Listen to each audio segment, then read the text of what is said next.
Welcome into the Golden Broom Podcast. I am your host, Cody Slavinsky, joined as always by Vandy, Chris, and sorry we hadn't been on here in a while. Life's gotten busy with us, but we are back tonight, happier than ever, ready to go. Got some midweek baseball going on tonight that we're keeping up with. I've got the LSU game on my phone while we're on here. And, man, since our last show, my God, has a lot happened in baseball already. But Chris, there is one thing that we need to discuss before we get into this. Former Vanderbilt pitcher actually had a pretty good game today. Well, stop it. No, he didn't. What? What are you talking about? He really didn't. I mean, If you're talking about who I think you're talking about. 2 innings pitch, no hits, no runs, 1 walk, 2 Ks. I'll take that all day. Yay, in a midweek game for a guy that was expected to be a Friday night starter. Well, when the rest of your other 4 pitchers that appeared today allowed 14 hits and 12 runs, I think I'll take that.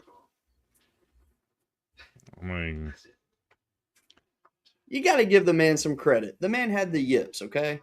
And now he's looked good today. It was needed. It was necessary. So I'm happy for him. I mean, cool. He made it through 2 innings. I get it. The dude's talented. Don't get me wrong. The dude is talented. Mm-hmm. You'll never hear me say he's not. His problem is he can't stay healthy, and if he gets the yips, you might as well not even bring him in the game. I mean, that's fair. That's fair. But, I mean, I got to give the man credit today. I mean, I think that's really good for him. It's nice to see him do something. Which, by the way, right now, currently, guest of the show, friend of the show, my boy, Seth Dardar is currently up to the plate right now. Makes me happy. You better hope he does something. He's been doing something all year. So, I mean, he's one of the best in the league right now. Which, I mean, it's early, so you can't really... With what he's done, absolutely. I mean, he had literally a 683 on base percentage coming into today. He's hitting 381. Yes. And he's got a gazillion walks on the year. He's the man. Do not hate. No, he's actually doing really good though. To be honest, I'm very proud of him. But no, man, we've seen a lot of cool things happen this year so far in baseball. UCLA, they had a lot of hype come out of Omaha last year. They were eliminated kind of early in the College World Series, but you could see the talent was there. You knew the talent was returning, and they've answered the bell so far. They're currently down right now in their midweek matchup, whatever. It's midweek, it is what it is. But the way they handled TCU over the weekend, yes. Like that was a team saying, hey, I'm legit, get ready for it. And now this weekend they get a chance to play the cream of the crop of the SEC, essentially. Well, not really the cream of the crop, but you know what I mean. They're playing a pretty tough SEC slate this weekend. So here's my problem. You keep diminishing the midweek stuff. Because midweeks do not matter. For a team like LSU, sure. Because they lose all the damn... For LSU, sure. They lose all the damn time in the midweek. But you're going to get in regardless because of your name. I mean, if we don't deserve it, we wouldn't win natties. That's how I look at it. That's not what I said. You're going to get in if you're a 14 and 16 SEC team, you're getting in because of your name. But if you're out here losing midweek games and going 14 and 16, you have no business in the NCAA tournament. When did we do that? Midweeks have to matter. When did we go 14 and 16 and lose a ton of midweek? I didn't say you did. I said as an example, if you did. If we did, sure. Florida going 14 and 16 and losing midweek games to Stetson shouldn't be in a tournament. Oh, I'm with you on that. Florida did not deserve to be in the tournament. That's what I'm saying. Midweek games have to count. Unfortunately, they never will, and I They hate have that to. in a way. They have to. I've seen Vanderbilt teams go the entire season without losing a midweek game. The only teams that midweeks matter for are the away teams, essentially, because I mean these are games that If they they're matter for filler them, games. if they matter for them, they have to matter for everybody. You can't have a double standard. I mean, when have you ever seen the You NCAA can't. tournament have any midweek have an impact on the NCAA tournament? You Never. can't. You can't have a double standard. I mean, I'm not You going to can't. argue that, but it's You just can't it's not say they happening though. matter. You can't say they matter for the little guy, but not for the big guy. That's a double standard. Okay, so here's an example. This week, Arizona State plays 2 games against Oklahoma midweek. At the end Mm-hmm. of the year, that is not going to matter It's for going to matter Arizona State's seating case. wise. I just don't see it though. I don't think it will. It should, If but it won't. if Arizona State does tomorrow what they did today, and they come out at the end of the year and there's a debate about which one should be the higher seed, that midweek game has to matter. It has to. Also, hey, do me a favor real quick. On your computer, go to Warren Nolan, and you can actually do like I think you go to like the RPI page, and you can do like a predict the RPI, and look at some of the records that Warren Nolan is currently predicting for teams. It is absolutely insane. They predicted LSU to go like 52-4 this year. You're not going through the season losing 4 games. Look, as the guy that has the thickest purple and gold glasses on in the world, I know that's not happening. It's absolutely silly. 10, 15 losses is where I expect a team every year. The good teams. So, I mean, yeah. I need to give a shout out to Arkansas Little Rock, by the way. They doing it this year. I'm very happy for them. They've gotten off to a pretty solid start over there. You know who else got off to a good solid start? Who dat? Kent State. Yes. Oh, I don't even think that's a hot start. I think that this is a hot season for them. They got ran off. They got ran off the field by LSU. Stop it. That Monday game. All right, look. So here's the thing. All right. Yes, LSU handily beat them on Monday, but again, they're using midweek arms on that. Okay, so but they were still competitive though. I mean, they came back and they made it a game. Like they stayed in it the whole game. They did. That being said, what I saw from them that day, I said, okay, this team has got something going because their series against Southeastern Louisiana, they look good because look, Southeastern's expected to be a pretty solid little mid-major this year, as usual. You know, Southeastern always is competitive, but nobody had eyes on Kent State. But when I saw it series, I'm like, oh my gosh, like they are going to give LSU fits on Monday. And then after I watched the Monday game, I was like, oh man, they're going to give Tennessee fits this weekend, and they might actually shock some people. They did better than I expected, to say the least. Which kind of, you know, like the graphic for our show tonight shows Josh Elander in a dumpster with fire all around it. I'm not going to say that Tennessee is screwed at this point, but I will say that if they don't get it together soon, it's going to be a Texas A&M repeat again. Their bats are ice cold. Yes. Their defense is not great. Their pitching is not what you came to expect with Frank Anderson. Yeah, Tegan Coons was good last year. He's going to be good this year. Yeah. But beyond him, Dolander good. Beyond him, what do you got? He's not Liam Doyle good either.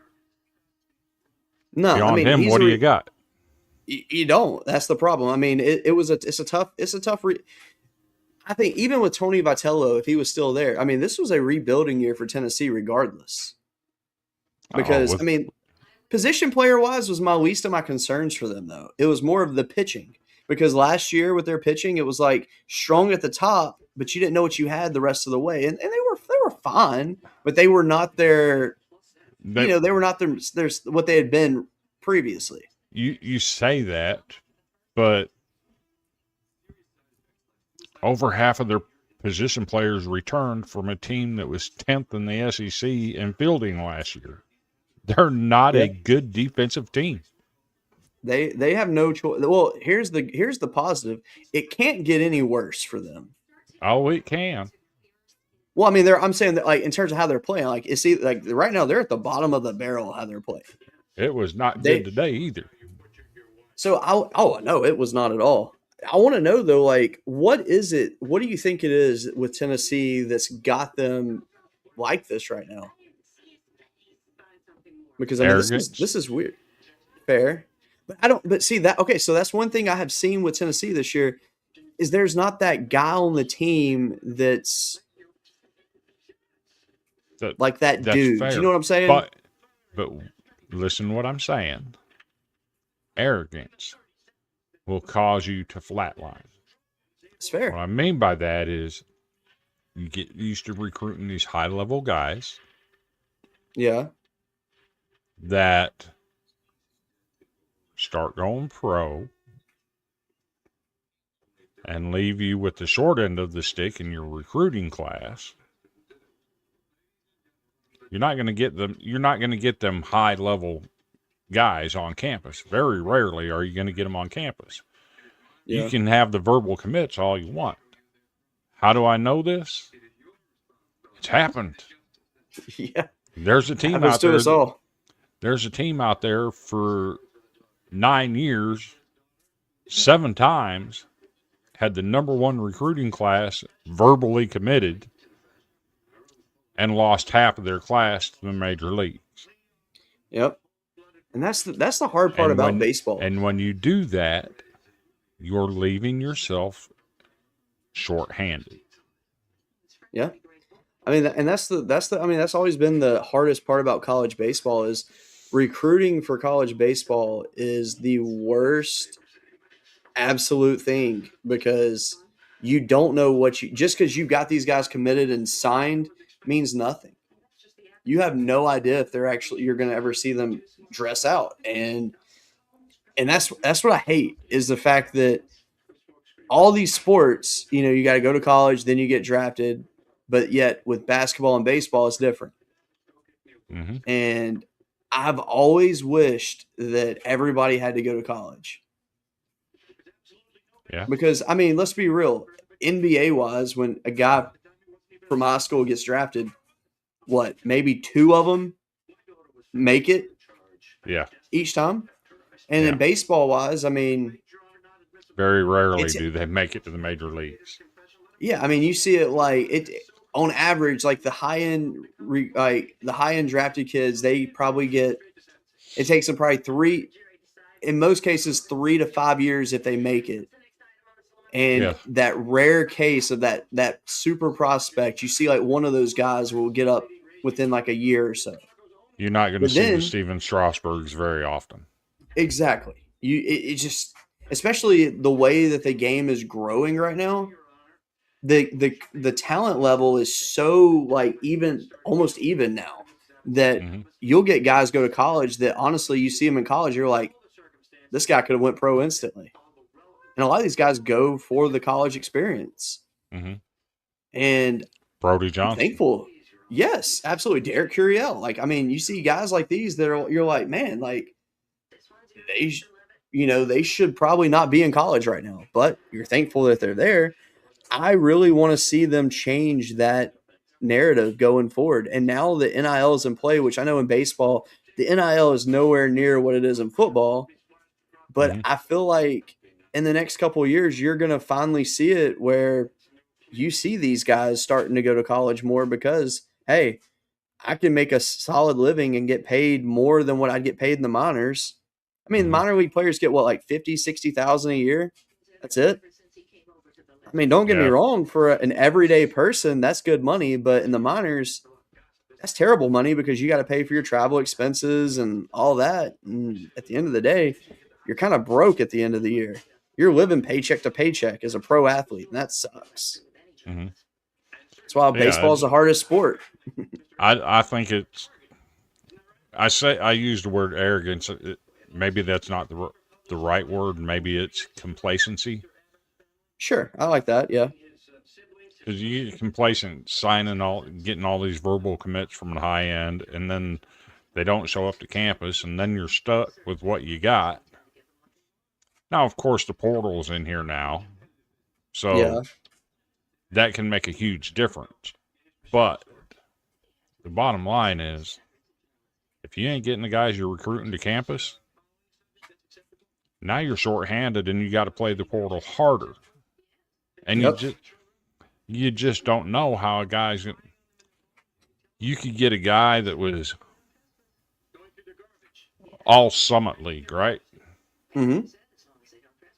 And think, oh, this guy hit 460 in the Summit League, committed one error on the season, and we're bringing him into the SEC. The SEC is a different ballgame. Yeah, absolutely. You don't know how he's going to perform in that situation. Absolutely. I mean, and that's happened a lot of times. Like you don't know what you're getting. Now, like teams like Kentucky, for some reason, it's worked out for them hitting the portal the way they do. Because let's be real, has a it? school They like had that, one great year. but it was all portal guys. I mean, that's impressive. They had one great year out of portal guys that were in the program for 2 years. Yeah. So has it really worked? I mean, partially, yeah. I mean, the thing is, the hardest part about the portal is, yeah, you can get these good guys to come to your school, but the biggest thing is, are they going to fit your team culture? Right. These guys have been adjusted to a certain team culture, and they come to a new team. You just don't know what you're going to get out of those guys, and it's a shame. But I mean, I don't know. I've seen like a lot of these transfers this year, and I'm liking what I see. I mean, you see for example, you got Tommy Gooden. Yeah. He's been putting on a show for Vandy. He has. You got from Stanford, I believe. Yep. And then you got a guy like Zach York coming from Grand Canyon to LSU, and he's instantly made an impact. You like to see that. But then you got guys that have come in, so I can use LSU as an example. You got a guy from High Point that came into LSU, highly touted because he hit really well at High Point. He didn't earn an everyday start. Now that we have an injury on our team, he's gotten to that point, and his bat's fine, but it's like, is he really producing at that level that you need in that position right now? But I think the good thing is, getting these guys a chance early in the season gives them a chance to fit the vibe, get where they need to be, and all that, and it's all good. But I don't know. It's a lot to examine, see what goes down. But I don't know. I have to laugh. You adjusted yourself in your seat. I did. You got tired of looking at that cat on top of your head, huh? What cat? There was a cat on top of your cabinet behind you. Oh. Yeah. I didn't even know she was up there. That's directly funny. over your head. I was distracted for a second. Kind of like my old propeller head days.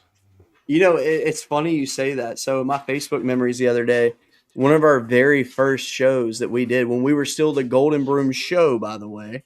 People don't realize that. We started out Golden Broom Show, then podcast, then Boot, then now Broom again. And it literally, I watched like the first 5 minutes of it, and I said, "I'm the Tiger King," joined by, and you go, "Propeller head." I just busted out laughing. Oh, that was the good old days. I think we need to bring back an old school vibe video show one day and have you with the propeller head again. Oh, that would be hilarious. It would be. Oh, those were the good old days. Man. But no, so let me ask you though. I know that obviously we've seen some teams come in this year that had momentum from last year and come into this year with a little bit of hype behind them, and they've really just kind of not done anything yet. Like Northeastern, for example, last year they had a fantastic year. Actually, they were a very strong team, They were a and very then old team last year. yes, yes. Now this year is a rebuilding team for them, and unfortunately, they're on LSU's schedule this weekend. And I was really hoping that we could have, had a chance to see a really good, like, built team come in. And unfortunately, they're defeated on the year so far. And it's a shame, I to say the mean, least. it happens. Yeah. Oh, by the way, I'm gonna call you out. All right. You're giving a shout out to Arkansas Little Rock, right? Yeah. Because they're doing the dang thing this year. They're doing pretty good. Let me guess, they got smoked today. They got beat by Memphis. A 3-5 Memphis beat them 24-5 today. Ooh. Ooh. Of course. Wrong day to give them a shout out.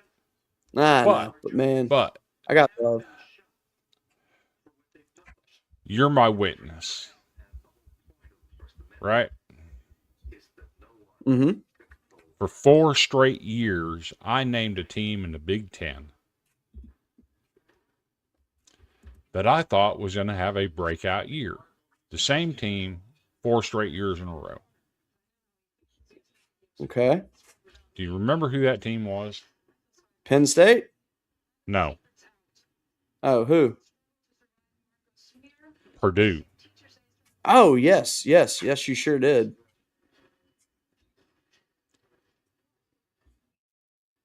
And I went a little bit south on them this year. I didn't think they'd be as, I didn't get that vibe. Fair. They're sitting at 4-3 on the year, and just took 2 out of 3 at the Round Rock Classic. They lost 5-4 to Southern Miss, which that's a really good outing. But they beat Oregon State down there. Yeah, I did see that, actually. Is this the year that Purdue finally does something, and it's the year that I stood back on them? I mean, maybe that's what was needed, though. I mean, sounds right. Also, can we make a petition that Iowa starts scheduling like D1 teams early in the year and stop scheduling D3 teams? They played at NAIA school today. Yes. Yeah, they played Wartburg today. And they played UW Platteville recently. Yeah, a week ago they beat UA Platteville 34-5. You win by 29 runs. Come on. Against a D3 school. Yeah. Why are we scheduling these teams? Then look, their schedule, it doesn't get any better. So this weekend they get Bama, Houston, and Oregon State, respectable schedule right there. Then they get Loras, they get Lindenwood. Loras is another NAIA school. There you go. Why? You got, I don't know, literally a 5-game stretch of Loras, Lindenwood, and St. Thomas. Then they go on the road to Penn State, then get Illinois, Chicago at home. They got at Michigan State, Illinois State on the road. They have Bradley on their schedule. They have Milwaukee on their schedule. Bradley again, Western Illinois, Illinois, Chicago, Illinois State, St. Thomas. Like, what are they doing? Most of those are decent programs. The problem is it's the opening of the season in the midweeks with D3 and NAIA schools. Why are you doing that? It doesn't help your your RPI at the end of the year. It's not going to get you in the tournament. Exactly. Like, that hurts. At least schedules, find someone that's, a respectable squad. I don't get it. Let's see. So Purdue. Let's look at them real quick. Started the season off with Portland, and they won 2 of 3 against them. They lose a midweek to Rice, then they lose that Friday game to Southern Miss. Nothing to hang your head about. Then they beat Baylor and Oregon State. I mean, that's solid. I mean, Portland's got a guy on there that threw a no-no. Actually, threw a perfect game for him last year. Um, I would not be let's shocked to see. see them. They got Marist a 4-game set this weekend. I would not be shocked to see Purdue sweep that. I mean, Marist is. They ran into a buzzsaw this weekend on the road in Nashville. I mean, nobody Yeah, I expected them to mean, win that series. well, they haven't had a good start to the season regardless. They had East Tennessee State to start, and East Tennessee State's 6-1. Yeah. Their only losses to Virginia Tech, and it was 7-5 in Blacksburg on the road. So I mean, like, you know, I think Purdue should sweep that one. To be honest with you, um, and then honestly, speaking of Vanderbilt, I can't even hate on them really. I mean, they start the season off like in Corbin fashion, taking on a gauntlet to open the year. Texas Tech ain't too hot, unfortunately. Which when you schedule that game, you didn't know that was going to be the case. That's just how it happened to work out. But I mean, TCU started out pretty well against them. Oklahoma State also started out pretty well against them. But the one thing you can say though is that even in their losses, I mean, Vandy did not look bad. Except for Oklahoma State. I mean, but I mean, look, they got hammered, but they did not look terrible in that game, though. I didn't think. We got 3 Like hit. you can see the talent that's there, though.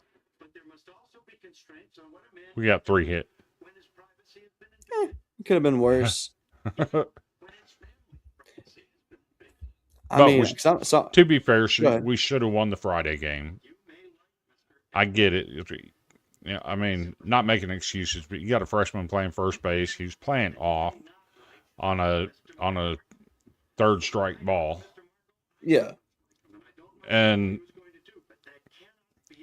maybe he should have been trying to hold the runner, yeah, but he doesn't. He doesn't hold the runner. He's playing off, and when Colin Barksey goes to throw the ball, he breaks to the bag, which was unexpected.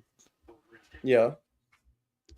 And it created an error, cost us 2 runs. We lost the game by 1 run. There you go. We should have won that game. So let me ask you this: this team might have one of the hardest openings to a season you could ask for, and it's no shock when I reveal who the team is. This team opened up on the road at East Carolina, at Louisville for a midweek, 3 game on the road at Arkansas. They have Indiana tomorrow. They have on the road at Cal State Fullerton this weekend.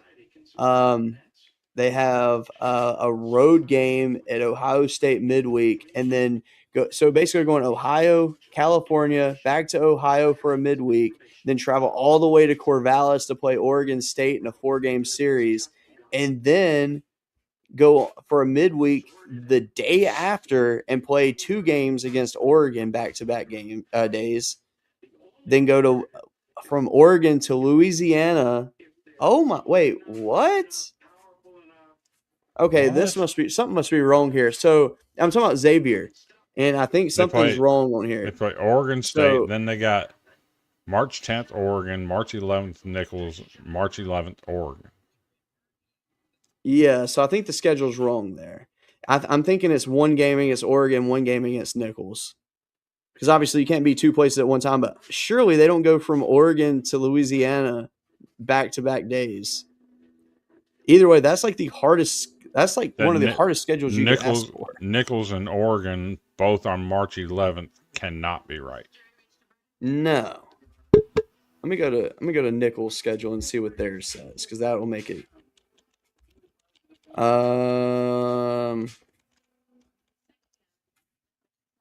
March 11th says Xavier. So let me see what Oregon's schedule says because I think that's just a misprint, which D1 usually doesn't get their schedules wrong. Oregon shows it too.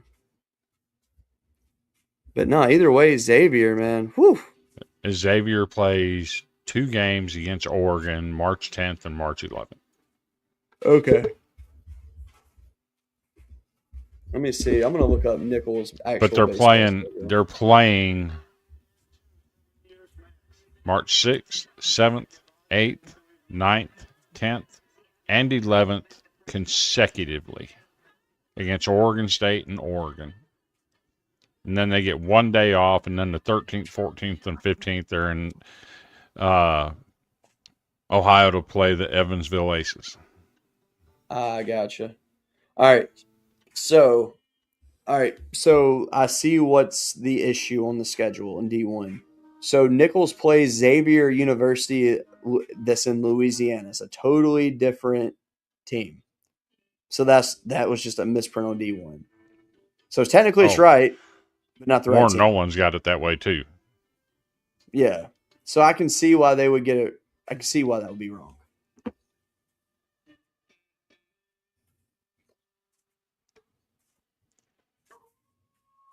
I went to the Xavier website. I gotcha. But no, I mean, Xavier, man, they always do this. And I respect the crap out of them for that.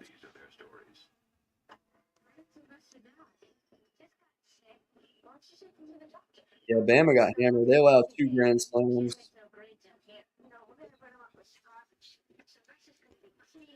So a team that I've been fancy on for a couple of years was North Dakota State. Yes, sir. They've been kind of taking it on the chin. Yeah. They What's went to their Fort record Myers, right now? Florida.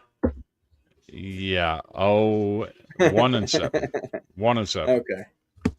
But they go on the road to Florida Gulf Coast. Started out 0-3. Florida Gulf Coast is 8-0. But these games were 2-1 in 10 innings, 19-18 in 11 innings, and 10-6. So they were competitive, right? Extremely, yeah.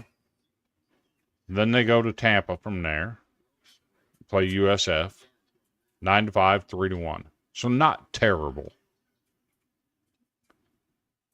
South Florida, by the way, is 7-1.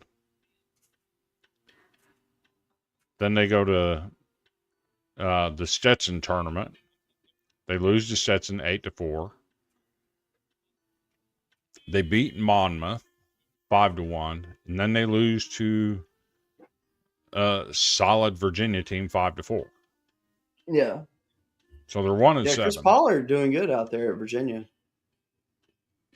But now they're going on a SEC tour. A 3-game set at Missouri this coming weekend. Okay. And then they start traveling towards another school, but on the way they stop in Carbondale, Illinois for 2 games against Southern Illinois,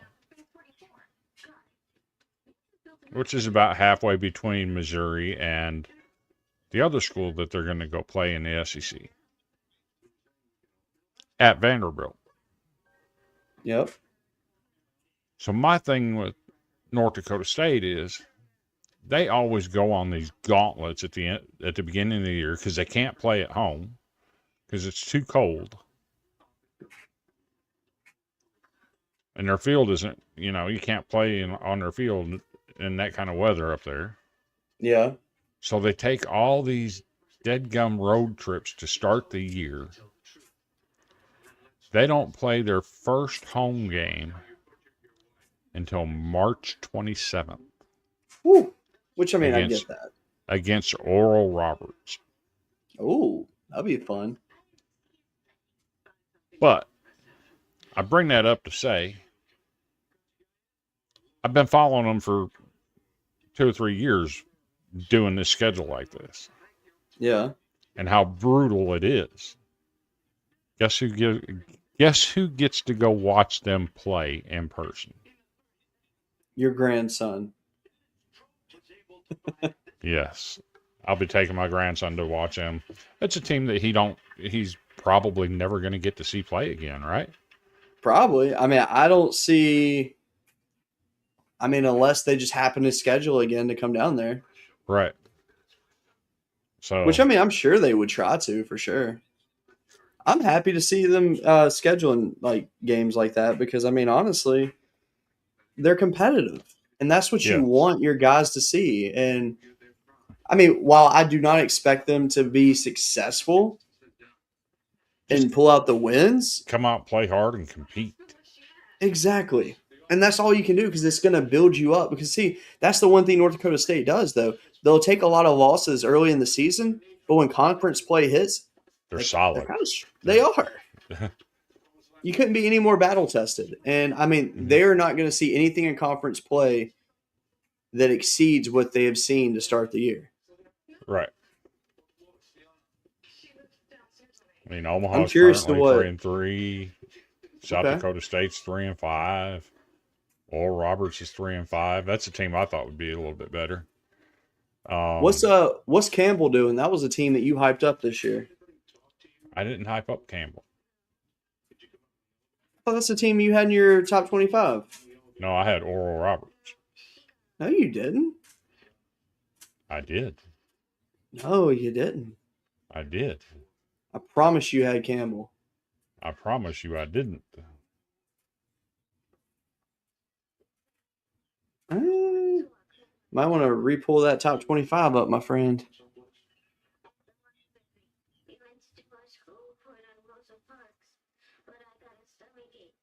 Yeah. I had Oral Roberts at number 21. Okay. Campbell received, in our collective top 25, Campbell received 0 votes. Oh. I don't know why I thought it was Campbell that you had there. No. Brad had Old Dominion. I knew that, yeah. And I had Oral Roberts. I gotcha. Try to call me out on something. I could have here. sworn. Listen here, you LSU corn dog eater.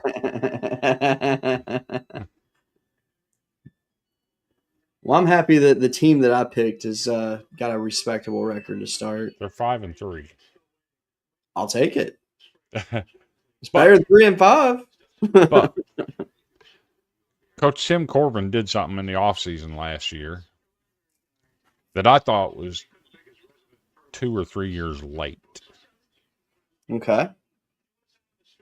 He let Mike Baxter go and Tyler Shoemaker. Yeah. Yep. The new hitting coach at Vanderbilt is Jason Esposito. He's pretty solid. Was pretty solid at the plate in his playing days in college and in the major leagues. Mm-hmm. Wasn't flashy. He got the job done. So in 2025, Vanderbilt hit their 25th home run on April 21st.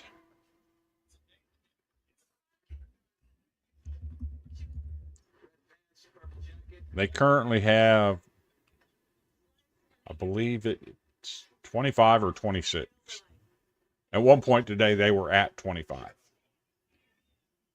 And I don't know if they got another. Let's see. Do you think firing Mike Baxter was the right move? 100%. But to be fair, you've been calling for that for quite a bit, though. Right now, Vanderbilt ranks 31st in the country in hits per game. Considering how many teams you have in D1 baseball, It's pretty good. that's very good. Well, and here's the thing. Of those teams that are ranked ahead of them, New Mexico, St. Mary's, UNLV, Southern Indiana, UTSA, Florida Gulf Coast, East Tennessee State, Brown, Rider, Tennessee Martin, South Carolina Upstate, UMass, Manhattan, ULM. I mean, those are teams that are not going to be there at the end of the year. So you take those away. I mean, Vandy's a top 15 team in offense already. That's fantastic. Now, can you guess without looking? Can you tell me who you think the top team is hits per game? Oklahoma. So Oklahoma is ranked 66th. Jesus Christ. Walks, man. They Okay. they played bad pitching, to be fair. So there's a person I follow on Twitter. She's a Vanderbilt beat writer, Aria Gerson. Mm-hmm.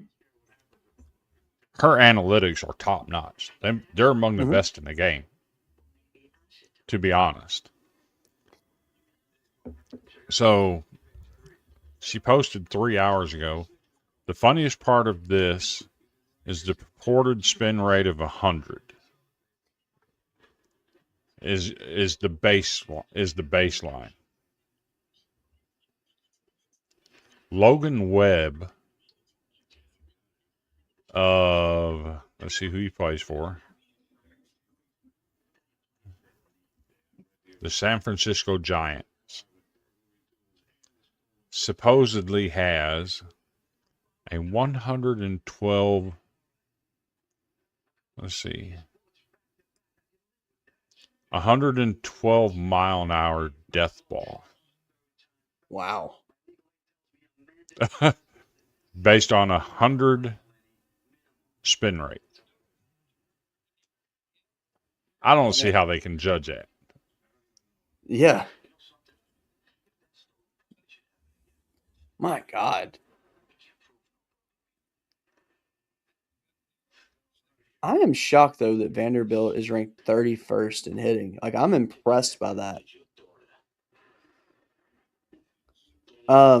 So the top 10 teams currently in hitting right now, and there's a few tied at 10, but UTSA 12.2, Southern Indiana 12.2, Arizona State 12.2, UNLV 12.3, St. Mary's 12.3, Rutgers 12.6, North Carolina State 12.6, LSU 12.6, Virginia 12.9, New Mexico 12.9, Miami 13.8, Georgia Tech is number one at 15.3. So this weekend, Vanderbilt goes to Las Vegas. The Las Vegas ballpark has a park factor of 126 according to Baseball America. Okay. Which it makes it the hitter friendliest park in AAA. Okay. The home run park factor for this park is 139, which means it's extremely home run friendly. The rate Vandy's hitting, that works out. I'm telling you.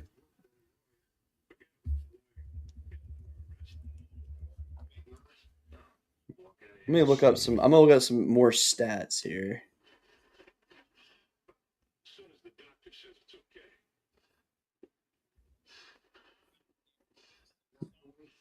Wow. Chris, you ready to hear this?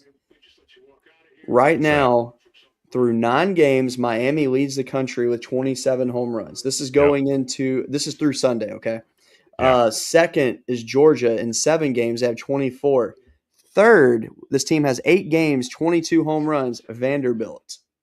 At one point, we had 3 today, which put us at 25. I don't know if we there you got go. another one after that. I gotcha. So Man, that's awesome. part of the power surge at Vanderbilt that has been overlooked. Vanderbilt hitters right now have the 5th lowest ground ball rate in the SEC. At this point last year, Vanderbilt had the highest ground ball rate. I gotcha. This is important because ground balls cannot be home runs. Yeah. Well, you sure about that? which got me to my point. It took us a long way to get there, but it got to my point. This video was brought to you by Mike Baxter. It is 100% Mike Baxter approved. He prefers a longer swing path through the zone. He doesn't teach launch angle. However, since we're talking launch angle, the launch angle on this hit was -2 degrees. Check out this ball. Check out this launch angle of -2 degrees and what it results in. 0-2. Fastball. Punch the other side. Glancing off the glove of Riley. And this is going to get by the right fielder. Furch aggressively coming in. And do we have an inside the Parker on our hands? The Roadrunners running into a tie ball game. Mason Lytle, an improbable inside the Parker.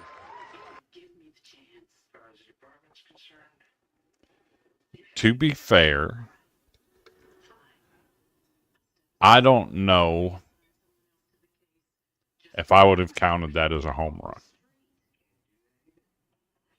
I mean, technically, no. Because he got his glove on it. If you get your glove on it. Give me 1 second. I gotta get my water. Keep talking. If you get your glove on it, there's got to be an error somewhere.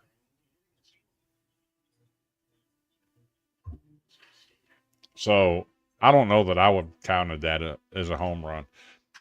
And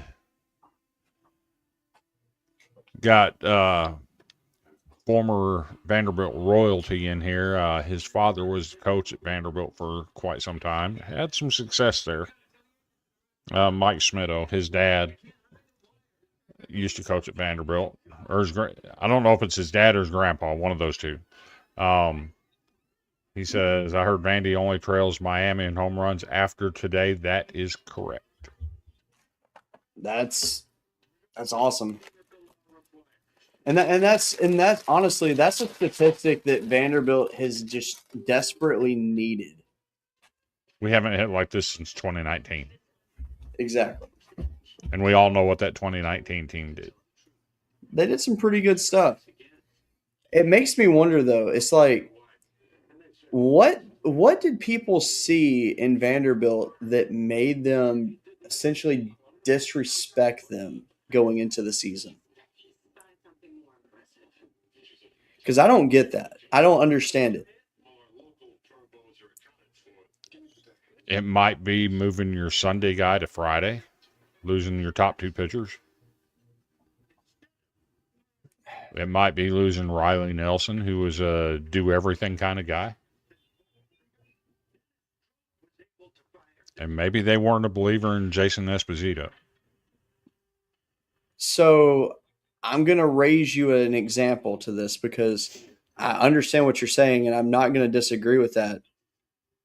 But LSU lost their Friday and Saturday guy, brought in their kind of Sunday guy as their Friday guy, lost a very solid chunk of their offense, and still got ranked 1 and 2 in preseason polls. It's a good question. Because this is the number 1 overall seed that you're looking at from last year. Yeah. Which, I mean, and don't get me wrong, I understand why LSU got ranked so high. Because, I mean, if you're a defending champion and you return you bring in some dudes and also return some dudes, like I get them being ranked high. I get that. But I feel like Vanderbilt being the number 1 overall seed last year, even though the postseason didn't go as they wanted, I just I don't see enough loss there that makes me say, hey, that's a fringe top 25 team. Because that's where people had them, basically. It's like they were like just barely in. I don't get that. There's too much talent there. Yeah. Brody Johnson back. Brandon Holcomb's back. Yep. Barkley's back. Yep. Mike Mancini's back. But Mancini struggled last year. I get that. But he's back. I mean, you got some dudes to work with. Yeah. I don't I don't get it. But, I mean. And Mike did confirm it was his dad, Larry Smitho, that coached at Vanderbilt. And then after Vanderbilt, he went on to coach the Nashville Sounds for a long time. That's cool.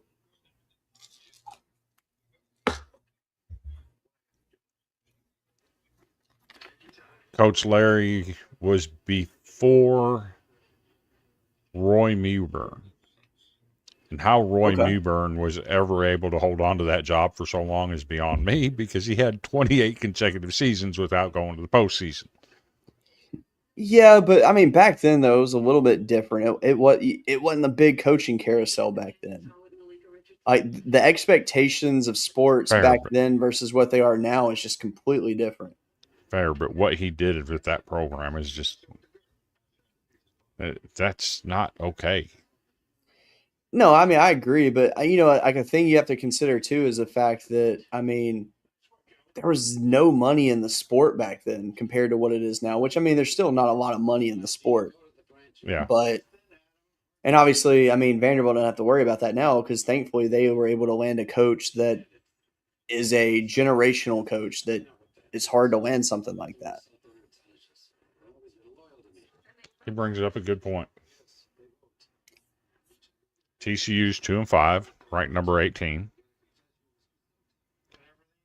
And Kentucky's lost to Morehead State and got shut out by Evansville. And they're ranked. Yep.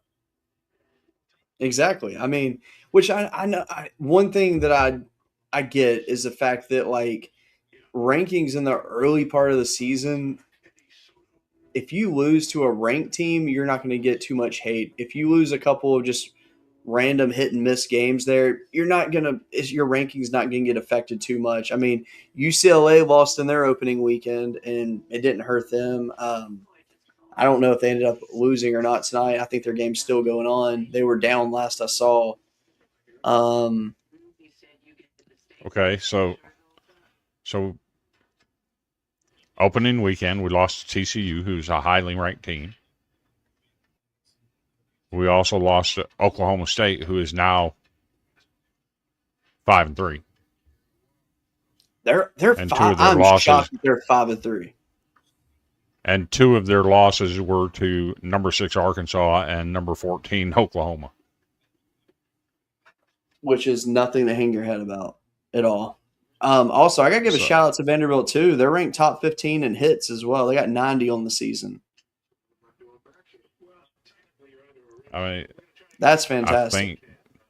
I think getting Baxter out of there and bringing in Esposito was 100% the right move. Yeah. Georgia Tech also leads the country in hits. There were a couple of guys that he could have brought in there.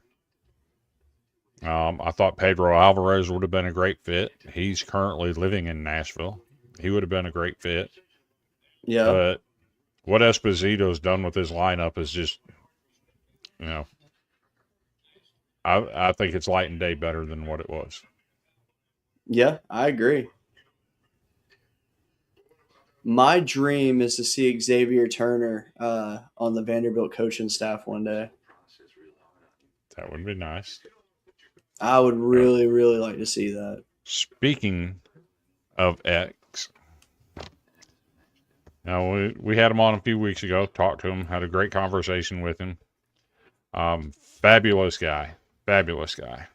Absolutely. If you have not gotten it yet, he released his book in December. It's called Broken to Built. From Darkness to Destiny, The Rise and Fall and Redemption of a Life Built by God, by Xavier Turner. You don't remember, Xavier Turner was the Vanderbilt athlete that got sent home from Omaha. We won't go into those details. That's his story to tell, not ours. But I got my book in the mail on Friday. Left a very nice written piece in there for me, personally for me. Get the book, give it a read. It's well worth it. It's on Amazon. It's not expensive. if there's ever a baseball story to read about, it is this one. I bought it. I read it cover to cover instantly. Man, it's just such a good read. Yeah, fabulous guy. Looking forward to possibly doing more with him in the future. Oh, there's no possibly, like that's going to happen. It has to. But wanted to give a shout out that I did get my book.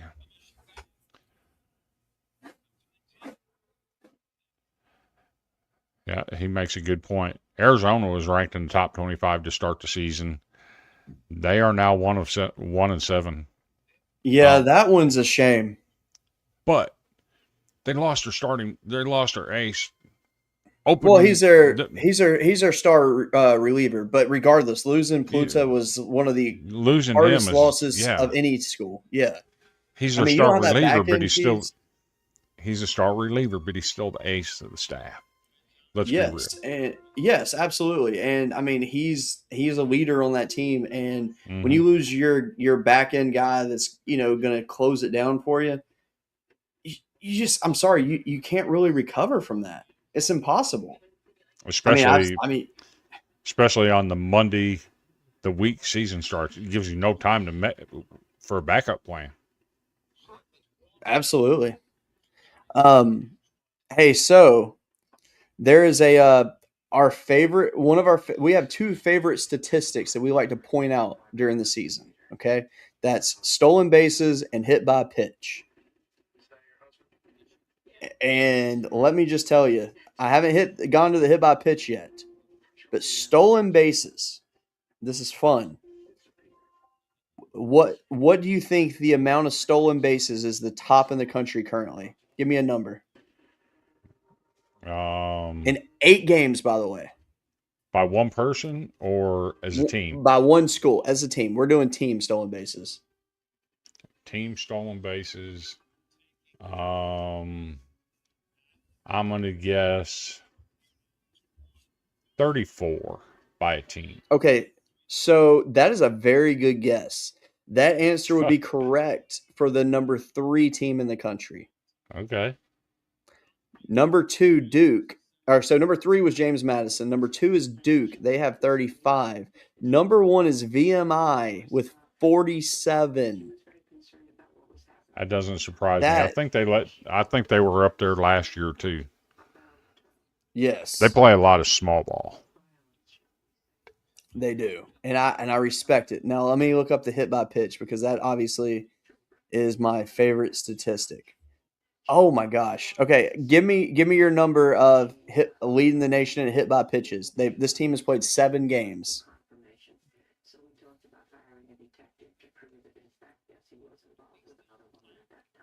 So I'm trying to remember who was up there a couple years ago. I think ULM was up there a couple years ago. I'm going to say ULM is in the mix probably right around 30.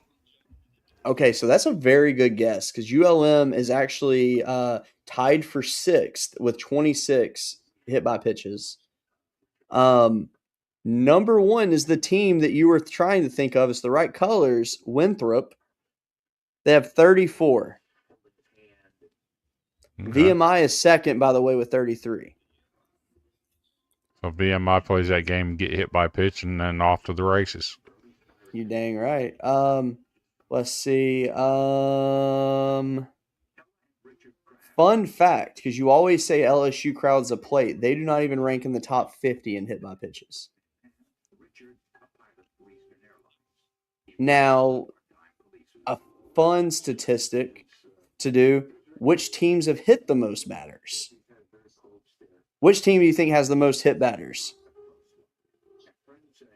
Or not, maybe not team, but how many hit batters by one team? Because you wouldn't guess this team in a million years. Because they are a small school. So, I'm going to base it on something that we've done in the past. I'm going to go look at Northeast, I will tell you that. I'm going to look at current losing streaks. I'm going to look at current losing streaks. I like where your head's going with this. Because there's a team on here for current losing streaks. We waited a long time for them to get a win. They are in the top 10. They're in the top 10. They just are not very good. I'm going to say the team with the most hit by pitch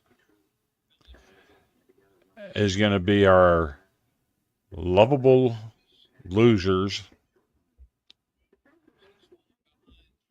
from the NEC, who are currently 0-7 and on a 10-game losing streak, which is tied for third nationally for the longest. I'm going to say Delaware State. Wow, correct. 29. Bad baseball. Yeah, I thought you were going to say Maryland Eastern Shore, but they are tied for 6th with 22.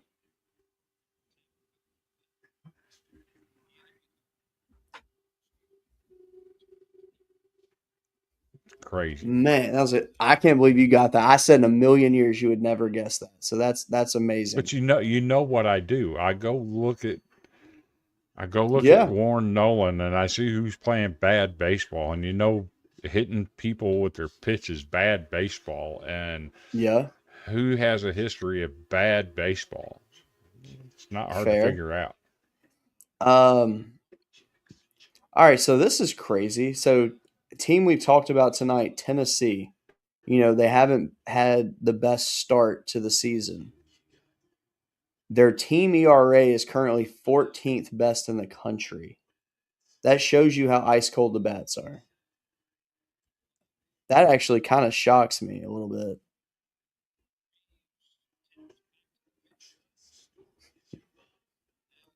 Let's see, where is Kent State on here? Let's see if they made the top 50.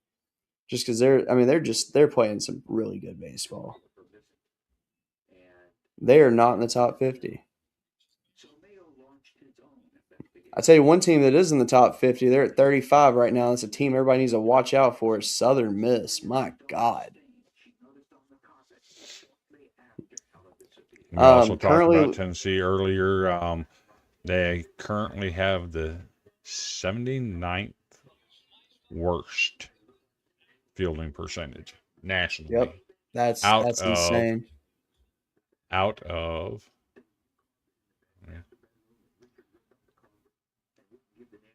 300 teams. Jeez. Whoa. All right, so here's a cool stat. There are 2 teams in the country right now with a perfect fielding percentage. Saw that. Dang. Samford is in UCLA. That's amazing. Let's see. Other teams with good fielding percentages.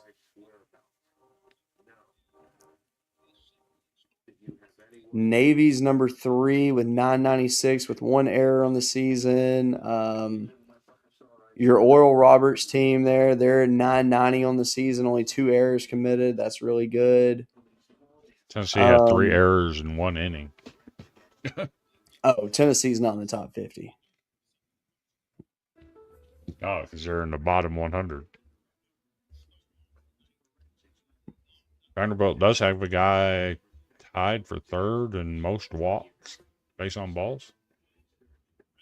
Logan Johnstone with 12. Seth Dardar's up there tied for 6th with 11. He's got more than 11 now, my friend. He definitely surpassed that tonight. Dang. Camden Gasser already at 15. That's impressive. It's kind of cool though, like when you can say, "Hey, this person's been on our show," and you see them ranked like that high nationally in stats. That's pretty cool. Shout out to the NCAA website, by the way, for for even having their stats up to date this early in the season, because usually they're lagging, but not this year.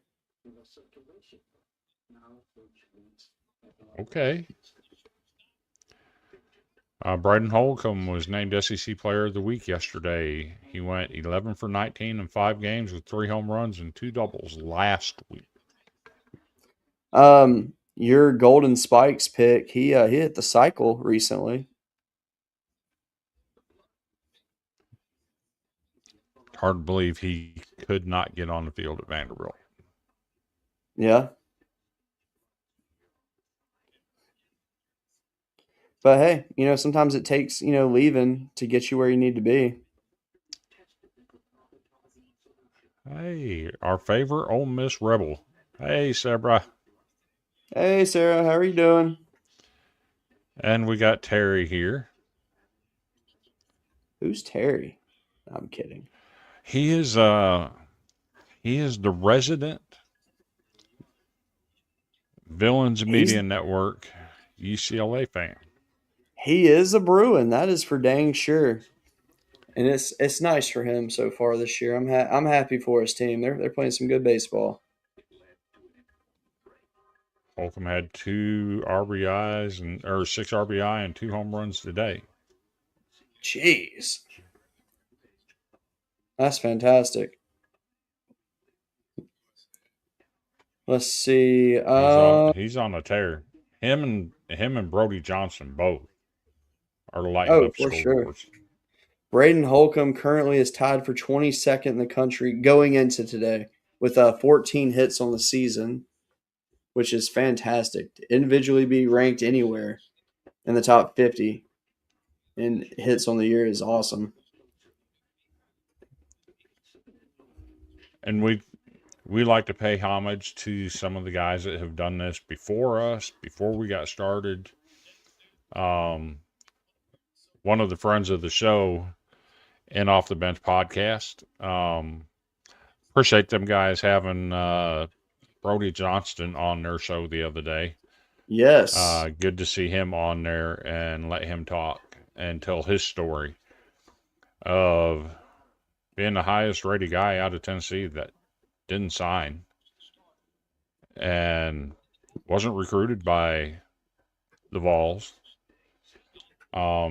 Says he grew up watching Vanderbilt and wanted to play at Vanderbilt, so probably wouldn't have signed with Tennessee even if they recruited him. But Yeah. they didn't recruit him. So much upside potential for him. He could have signed in the draft, didn't. He is currently,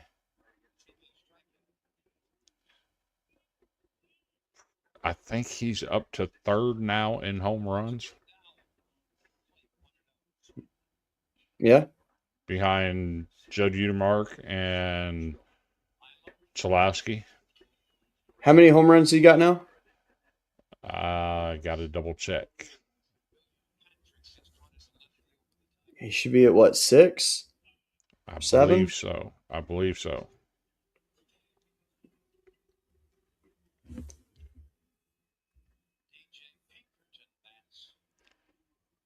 Because he was tied for 4th with 5. Okay, then he would be at 7 if he hit 2 today.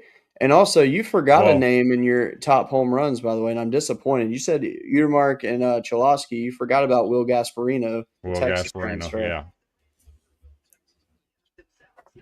But I know for sure Johnston had one today. I thought you said he had 2 today. Holcomb had 2. Oh, okay. So that would at least put him tied for first, if not second at the worst. And if you give me a second, I can pull it up and tell you.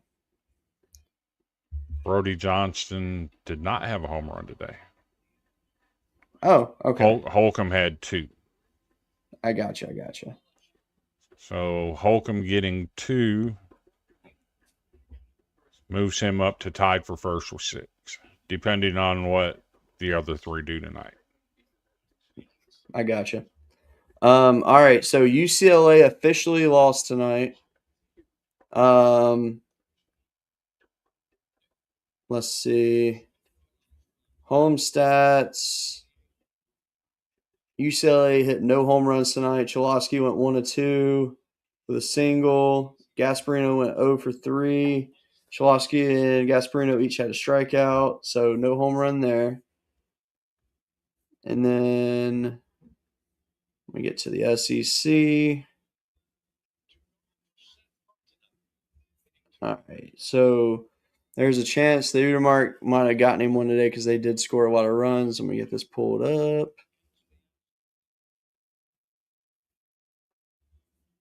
Let's see, home stats. No. So the Ole Miss only had one home run. It was by Will Furness today, who is having a great season. Shout out to the Furness family. Always appreciate Eddie Furness, the doctor. So yeah, the home run lead protected currently. So how many would that put Holcomb at for the year? He'd be tied for first, 4-way tie for first with 6. Okay, good stuff. Mancini had a grand slam today. Nice. That was good to see. I think I believe one of the home runs that Holcomb had was a grand slam too. I know it was. He went to right field. He went to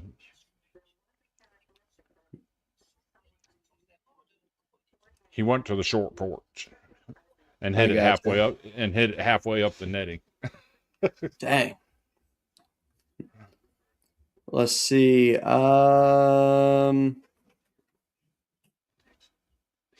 Okay, so I guess he wouldn't be in the top yet. Caden Sorrell hit 2 home runs today.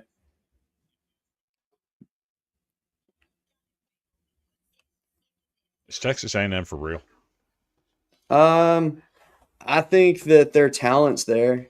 I don't know if they're. I wouldn't necessarily say they're for real yet, just because. I mean, there's a lot right now. You got Caden Sorrell and Grahovic. Yeah, I mean, That's don't get me wrong. That's 2 of the best players in America. Absolutely. I mean, the thing for A&M is, can they stay healthy? And figure out their pitching in the SEC. Yes, because I mean, last year was just, let's just forget about last year, because it was just a complete rebuild for everybody. But I don't know. Like, I'm not going to say anything negative about A&M yet, because I don't have a knock on them yet. I mean, everything they've done. Now, we will learn a lot about them this weekend when they play UCLA. We'll get at least a good gauge on where they stand. But no, I mean, like I was high on A&M last year going into the season. I'm pretty high on them this year. Everybody was last year. Yeah. And I mean, the thing is that we don't know yet. So Justin LeBron today, he went 0 for 2. He got hit by a pitch twice. He's hitting 267 on the year. And everybody's hyping him up as the greatest shortstop prospect ever. He had an error today. Just want to throw that out there. So, funny you brought that up. Because there was a debate on Facebook this week about Brendan Lawson as the best shortstop in the SEC. Yep. I contend that he's not. I agree.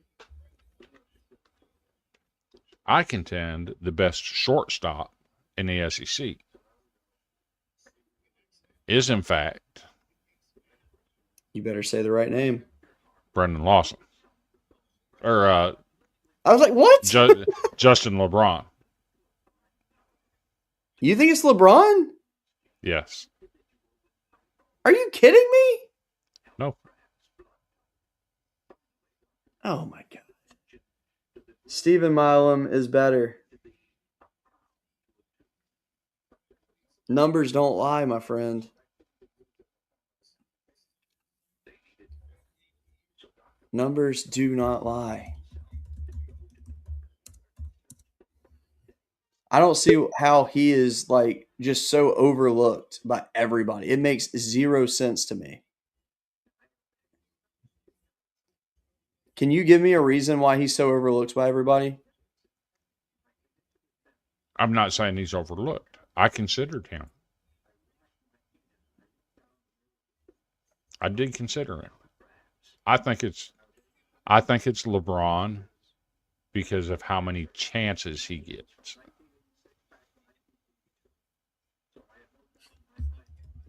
So, well, we're about to. You got me digging into a rabbit hole, my friend. You know how I'd get. All right.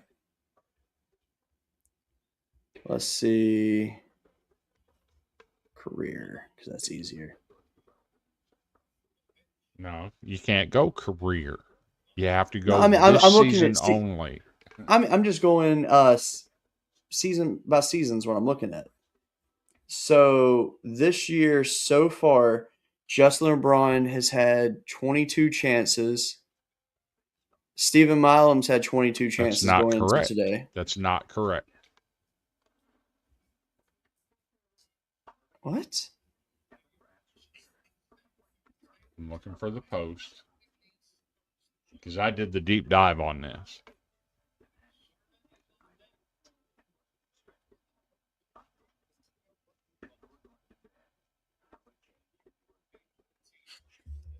So, fielding percentage. Mm-hmm. LeBron 971, Lawson 955. Okay. Lawson now has 3 errors to LeBron having 2. LeBron had 35 chances going into today's game. Lawson had 22. Okay. So to say LeBron only had 22 chances is not accurate. He had 35 going into today. Where are you finding these stats at? On their own school webpage. Then mine's showing me some stupid stuff. Then. Also, wait, what did you say his fielding percentage was? After Sunday, LeBron's fielding percentage was 971. After today, it's 949. Lawson was at 955 after Sunday. What's Stephen Milam's? I didn't look at his. 1,000. Okay. Cool. I think LeBron he gets a lot more chances. That has to be a factor.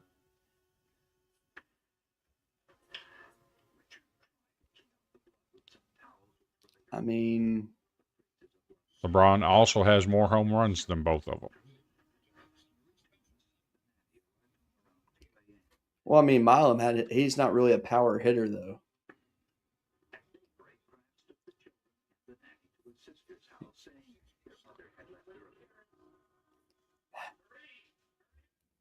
I mean, career-wise, Lawson is now down to 897 fielding percentage. oof, for a shortstop, that ain't good. He's had 29 chances. He has 17 assists, 5 double plays.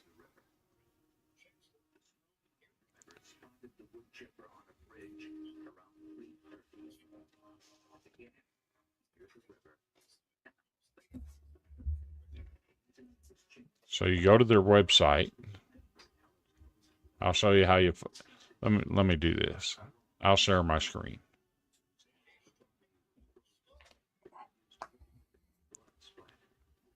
So I'm on their baseball site, right?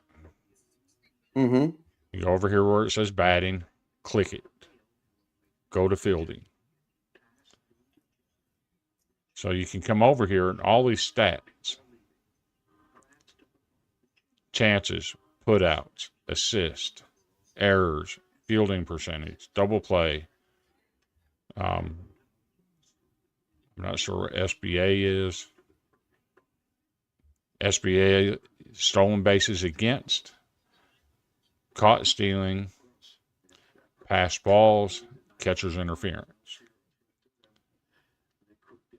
So if you click on this little E right here, then it moves it up. LeBron has 2 errors. He has 39 chances. He has 24 assists, 2 errors. Fielding percentage is .949. He's got 4 double play balls.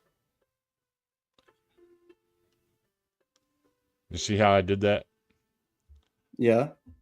So that's how you find that information. All right, so I want you to do a comparison with Stephen Milam because I think Milam is the better player.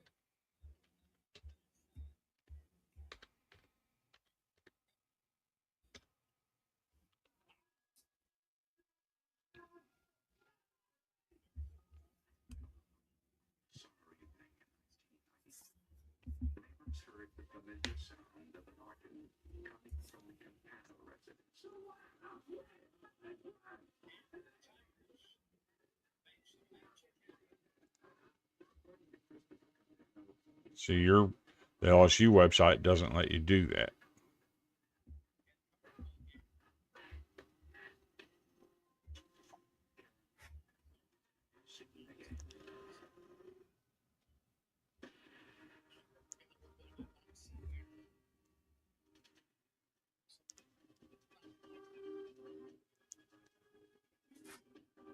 Stephen Milam only has 6 putouts.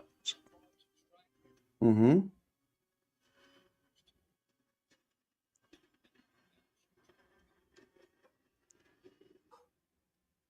Let me try this a different way.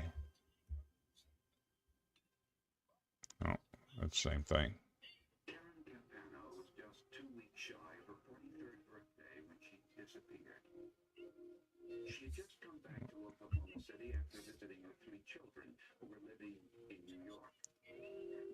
LSU goes down 7-6.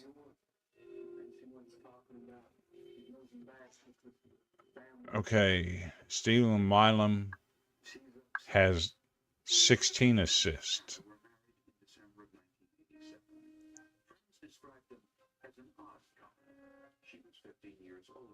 While LeBron has 24 assists. Okay. Lawson has 17. Okay. So those numbers have to figure in.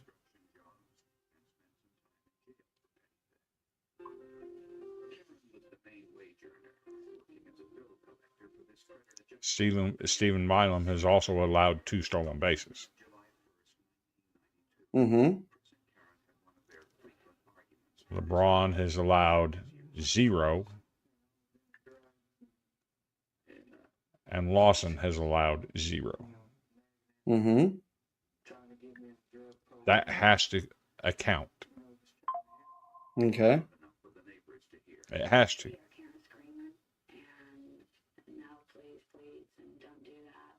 So while he does have a better fielding percentage, he does not get the opportunities that LeBron does. LeBron handles the ball a whole lot more.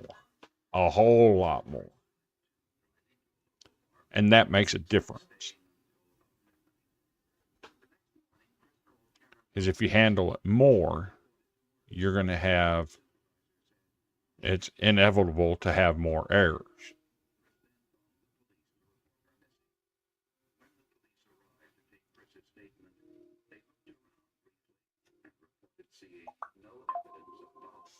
So that's my take. I mean, that's fair. That's fair. I don't know. I'm really high on what Stephen Milam's done. Okay. He said, Nate, who brought that subject up, he says, now do offense. Gladly. Gladly. I mean, you're not wrong, to be fair. Because Brendan Lawson isn't even the best hitter on his team. Brendan Lawson isn't even the best sophomore hitter. Ouch. Now, ask me what I mean by that. What do you mean by that? Brody Johnston is hitting 462. That's it? Lawson's hitting 444.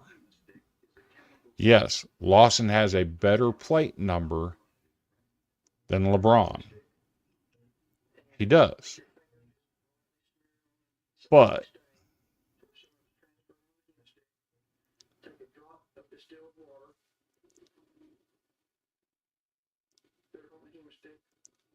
LeBron has had 30 at bats. Lawson has had 27. He doesn't get as many chances.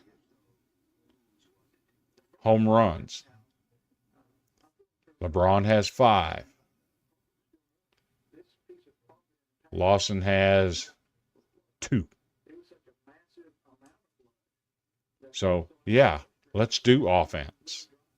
All right, wait. All right, so hold on. So how many hits does Lawson have on the year?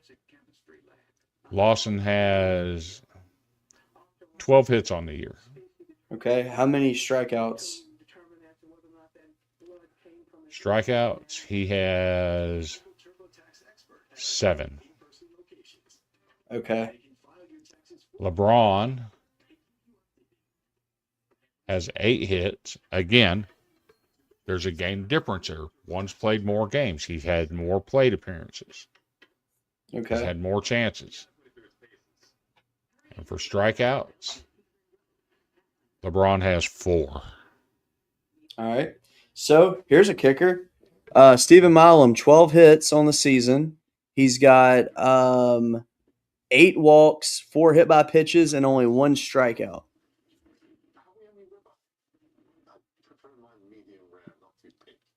LeBron also has 9 walks and 3 That's hit pretty by good. pitches. That's pretty good. He's also 9 for 9 stolen base attempts. Stolen base attempts, that's a good one. Milam's 2 for 2. I'm proud of that one. So, yeah, let's look at the offensive numbers because while Lawson might have a better batting average currently than LeBron, every other metric offensively, LeBron is better. Wait, how many hits did you say LeBron has?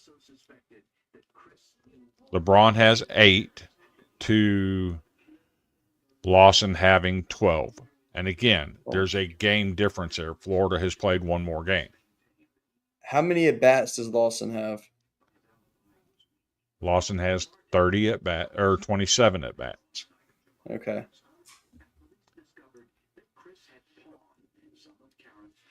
And what's his on base percentage?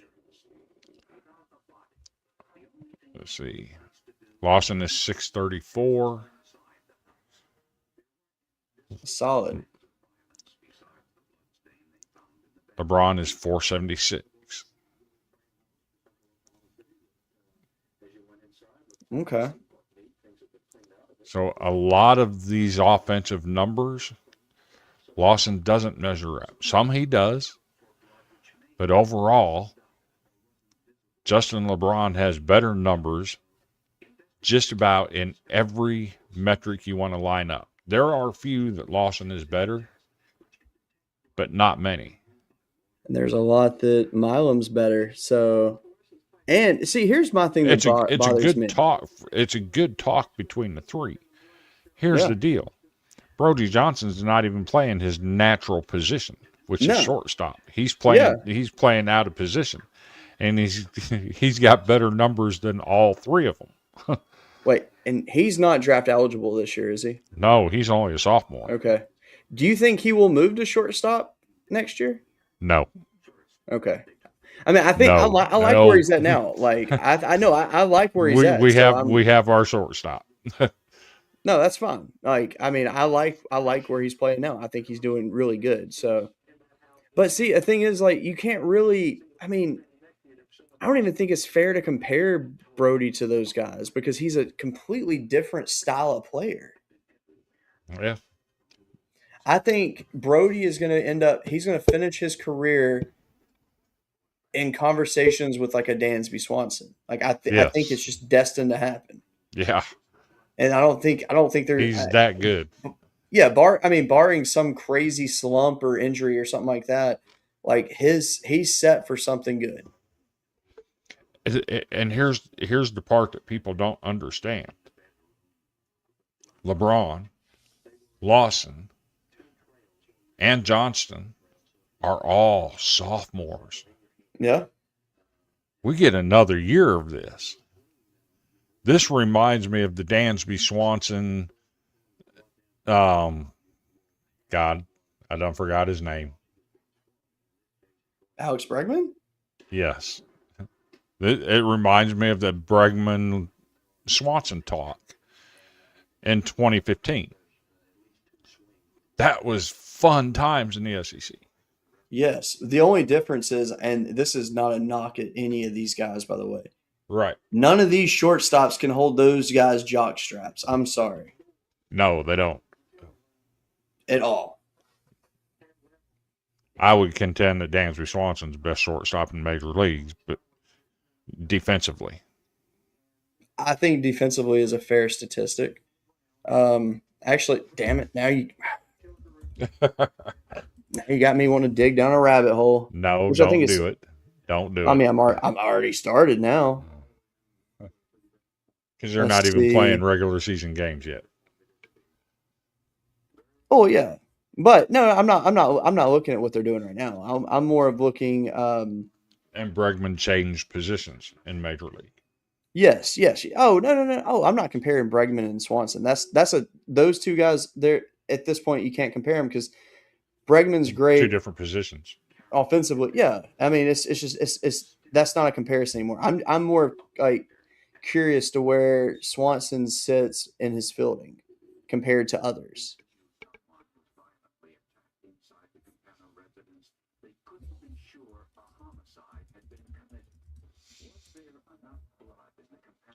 All right, let's see.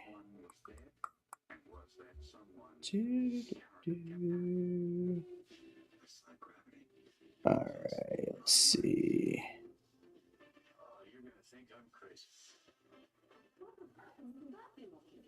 So, fun fact, Dansby Swanson last season finished ninth in the majors with a 981 fielding percentage. He had 11 errors. That's not bad. Yeah, in 162 games. Well, he Well, probably would in he played playoffs. 159. He did 159. Yeah. Ozzy That's a lot of games. Albies. Yeah, so Ozzy Albies is ahead of him. He had 2 errors on the season, had a 997 fielding percentage. Good God. How many chances did both get, though? Swanson 586, Albies 575. So very close. Pretty close, yeah. Now, but then you also have like guys that are like first baseman and stuff ahead of them as well. Mm-hmm. So, which I mean, don't get me wrong. I mean, you still have to. Isn't Albies playing second base? Yes. There's, yeah. Or did he move to short after Swanson left? He might. Honestly, I don't even know. I don't follow majors like I used to. Just don't have the time. And I hate that I say that. I do think we have some media stuff that we need to share. All right, yeah, because we're about to have to wrap this thing up. I don't even know if you loaded them up. I did not load. I did not load any of those up. No. Son, what is your problem? Hold on. You failed. I did fail. That is for sure.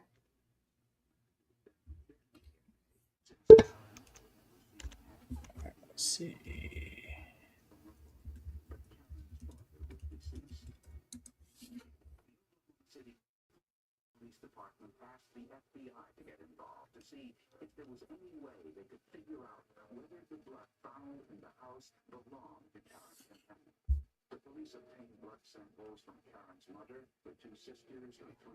You know, I gotta give Dansby props. In his major league career, he's got a fielding percentage of 980. In 1,275 games played, he's only had 95 errors. That is fantastic.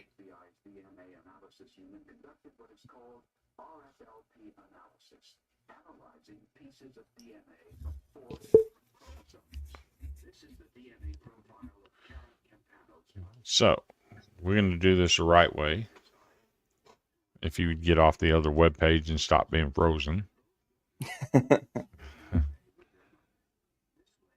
So, we didn't do a show last week. Had too much stuff going on. So, we didn't get to share with you who won the Golden Broom in week 1. So, let's go ahead and do that. Oklahoma went to Texas and had a fantastic week down there. They did. Put up double digits runs in all 3 games. Handled business against quality opponents. That's a fantastic. And if you look, up until today, they've just been bludgeoning people. Double digits in every game until today. And yeah, that's a lot of runs that they've been scoring. How they weren't number 1 in runs scored is beyond me, but that's a story for another day. That said, let's move to the biggest debate so far. We also give out an award called the Dirty Jockstrap Award for a team that absolutely lays an egg and poops all over themselves. They pee down their legs. Yes. By vote, there is only one vote against this in our group. And you'll catch on here in just a minute. There's one vote against this team winning this award. But your TCU Horned Frogs, yes, are awarded the Dirty Jockstrap Award for week number 2. What they did last week is completely unacceptable for a team that's ranked 7th in the country. Mm-hmm. They gave up, and of course the Sunday games don't count on this, but I'm counting Sunday anyway. They gave up 12, 11, 10, 5, and 15 runs. Mm-hmm. But for the week, we only go Monday through Sunday. So they gave up 11 runs to Texas Arlington. Followed that up by giving up 10 to UCLA. Then they lost on Saturday 5-1 and got run ruled 15-5 on Sunday. This team was not even competitive over the week. And if you're the number 7 team in the country, even if you're playing number 1, you have to be competitive. And they weren't. That's why everybody, except for one person, voted for this team. Yes.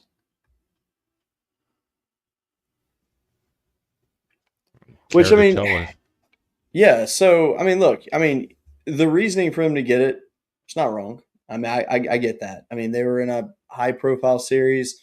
They crapped the bed. Like, I get it. I do. And, you know, it was a very, very bad week for them. That said, the reason that I was against it is because when you play the number 1 team in the country, I mean, you're not expected to win against them. Simple as that. And I'm okay with them getting it, but I'm also like, I think there's other teams that should be looked at for this award. So, for example, St. Peter's, they're 0-4 on the season. I think they've got like a 12-game losing streak going back to last season. That's bad. And that's fair. I get where you're going with that. But if you're a top 10 team, even if you're playing at number 1, you have to be competitive. this team was not competitive. That is true. They look defeated that entire series. Even the 5-1 game was not close. No, it wasn't. So they get the award for the dirty jockstrap.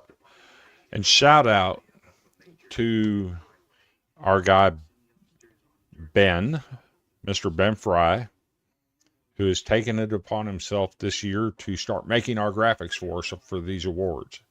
And let I me love tell these, you, by the way. these are absolutely fantastic. I don't know what he's using to make these, but these are great. I'm thinking it's got to be Chat GPT because I mean that looks like something that would put together. But either way, I absolutely love it. This could not be done any better. So Nate says, how about Tennessee? They did not go 0-4. True. Now hold on. That being said, we have And they won the Friday game. Yes. Now, but historically, we have given the award to teams that did have a win or two during the week, and they just performed bad in other games. And we have done that before, but I don't think Tennessee deserved it because not even losing close. that series to Kent State, I don't think that was like a. Those two games they lost could have gone either way. Yes, but also I think Kent State's a lot better than people are giving them credit for. Fair. Now, let me ask you this, though. Why is Tennessee still ranked and Kent State didn't even sniff in the rankings? That doesn't make sense to me. Same Good record. question.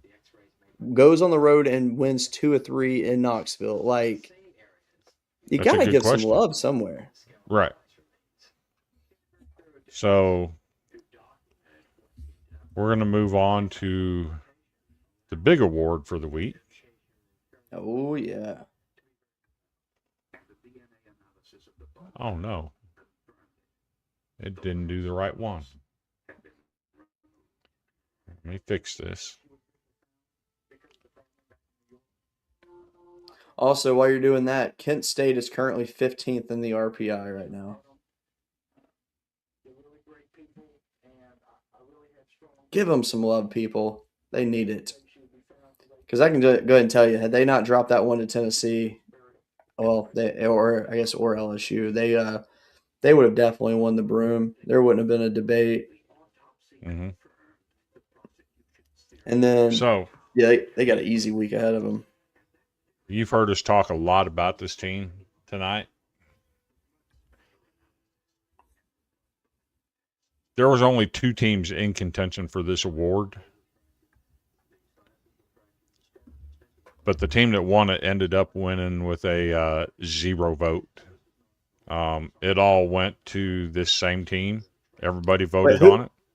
Who was the other team? I can't remember. Oklahoma. Oh, yeah. Because of what they'd done. Yeah. Yeah, Coppin State might not be all that. I get that. But putting up the numbers that they put up and just bludgeoning them the way they did, that was pretty impressive. It was. However, a top 10 series win with a run rule to boot and the deciding game, wow. And you know what's crazy is that graphic, man. That is so cool. The shattered bats like that and all the gold. I love that. That's pretty sweet. Also, I think Tulane needs to adopt that as their new logo because that would be awesome. The angry wave. Yes. But no, UCLA deserved it. I mean, I don't think there's even a debate there of who else should have gotten it. The only other team that was in contention would have been Oklahoma. Yeah.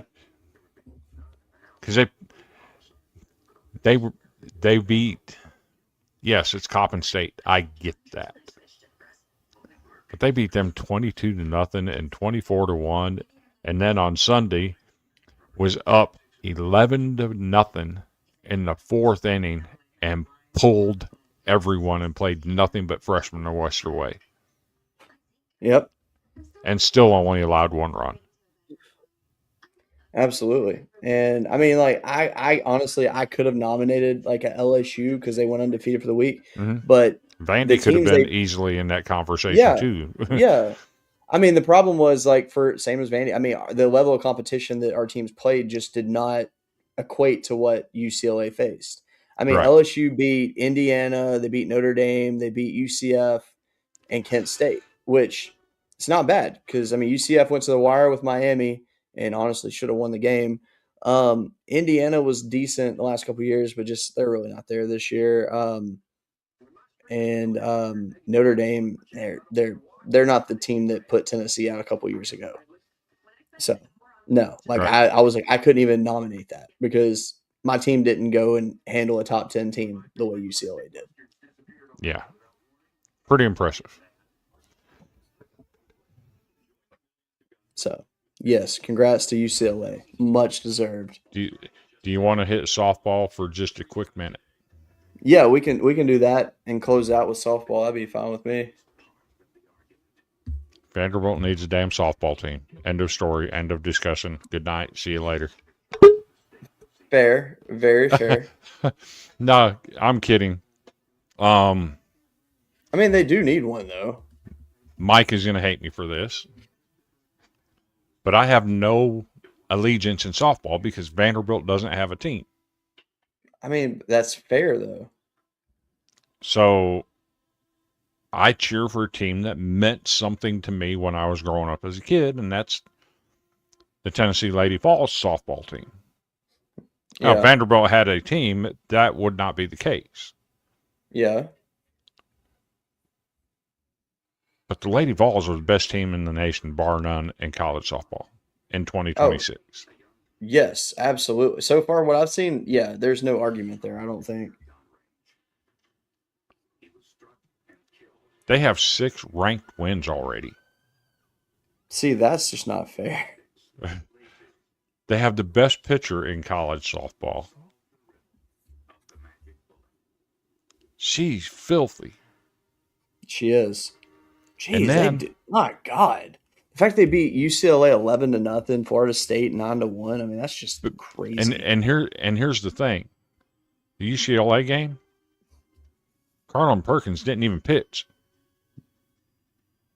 I feel like an idiot. I could have went and watched Tennessee play over the weekend. They were in Birmingham. She didn't even pitch against UCLA, and they run ruled them, and one hit them. I mean, That's that's the just number 6 unheard team in of. the country. Yep. Man. Can they finally get it done and beat Oklahoma? Well, you know what sucks? They don't even play Oklahoma this year. They'll get them in Oklahoma City. Well, I mean, they probably give them the SEC tournament, but I mean, it's just insane that they don't even play them. You know, another team too that's actually doing really well to start out this year is Alabama. I mean, Yeah, they've got a few they've looked solid good. wins under them. 14-0. I was Jeez, told does today anyone play that Oklahoma? it's crazy to think Tennessee and Oklahoma and Alabama and Texas A&M and Texas are all teams to consider ahead of Florida. Yeah. I ain't gonna mention no names, but his name might be Nasty Nate. No, it's weird too. Like Oklahoma, I mean, they only have 2 losses on the season, but it's weird that they're even at 2 losses right now. Right. But this isn't the same Oklahoma team we've seen for the last No, 5 years either. not at all. I mean, LSU finally bounced back in softball, but they're not even close to being the same level as those other teams. They Didn't also they haven't win really the played SEC? anybody since. Didn't LSU win the SEC tournament like 3 or 4 years ago? Yeah. So LSU softball is one of those teams that they will have a solid season. They'll have a solid team, but it's just they're not able to get that win when it matters. Mm-hmm. And I don't know what it is. Like Beth Torina, she is like a really good coach. I like her a lot. But she's just never been able to push her team to that next level. And I mean, they've made it to Oklahoma City. They've done the whole thing, but they just can't win it all. Right. And it's weird to me because you look at which it's not. It's honestly, if you're coaching a sport that's similar to baseball at LSU, you're automatically expected greatness. But no. So, Candace Story Lee, who is Athletic Director of the Year in 2025, She's without question, fantastic. Fantastic. has said that she does want to add softball, but she wants the field to be on campus. She said that is a must. Now I respect that. here's what 2 years ago, Vanderbilt made a purchase of some land. Mm-hmm. Right now it's zoned as commercial. Vanderbilt bought that land. And if you're coming down West End Avenue, there's a red light, and at this red light, there's a shopping center. It contains some eating places, a couple little shops. I think there might even be a Publix in there. Vanderbilt bought that land. Right around the corner from that land is the Vanderbilt campus. I think it connects to current Vanderbilt campus property. Okay. I think that location would be an absolute home run to build a softball complex. Yeah. I don't know how Mike feels about that. I mean, I love think I would really like to see them get a softball team. I think it would make sense because, I mean, I look at it like this. Right now, football, best position they've ever been in the history of the sport for Vanderbilt. Baseball has been so consistent for so long now. Basketball for men and women's is fantastic. Golf is fantastic. Bowling's fantastic. You name it, it's fantastic. I think when they go in on softball, I think it's going to look just like the volleyball did. You know, like they came in and actually made an impact in their first season. I expect the same out of softball from them. Now it will be hard, and I'm wondering like who would you go after to be the first coach to lead that?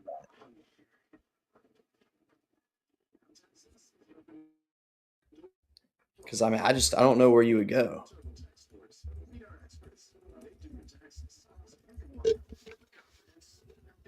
Mhm. Because it's not like you have any alumni that you can call because you never had a team. So it's like, I don't know.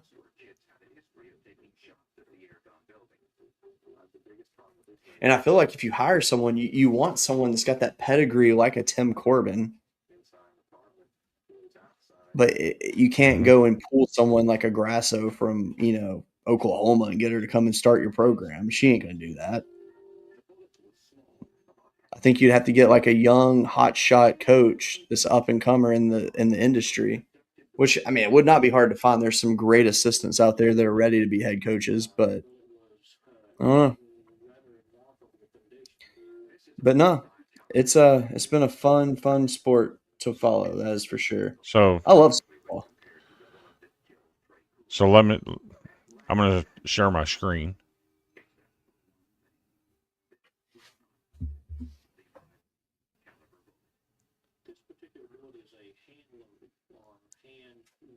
So what you're looking at is the area where this is at.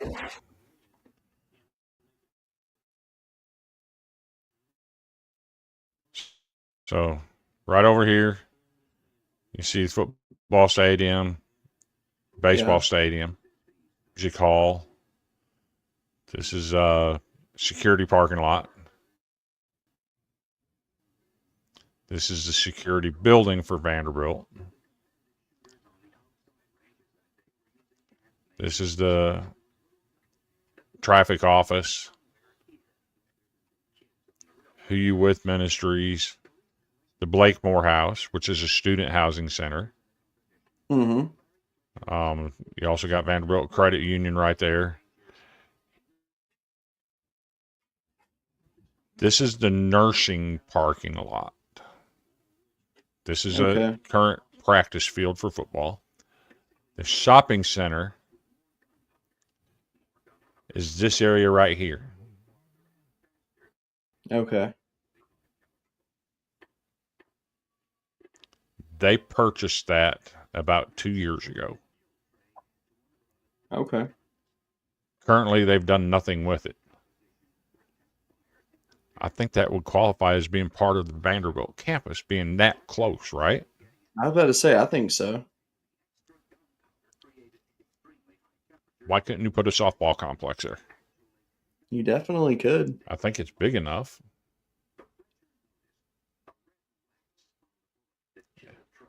And it's right, right there's Holiday Inn, Nashville. Is that where all the teams stay? Right there, right. They either stay there or at the Nashville Marriott. They probably Those stay are at the the two Marriott, hotels they actually. stay at. The Marriott's where I'm looking to stay when I come up there. So in the Marriott, let me zoom this in a little bit, see if it'll show it.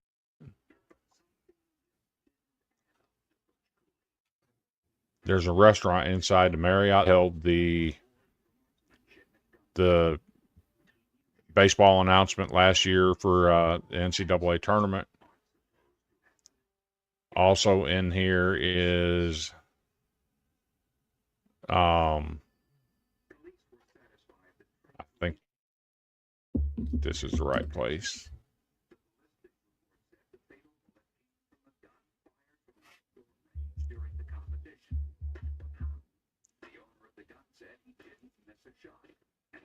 Oh, this is the building that's got the restaurant in it.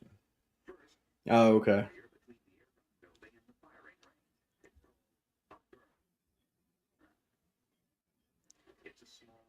There's a big restaurant in here. That's where they have. I mean, it's close.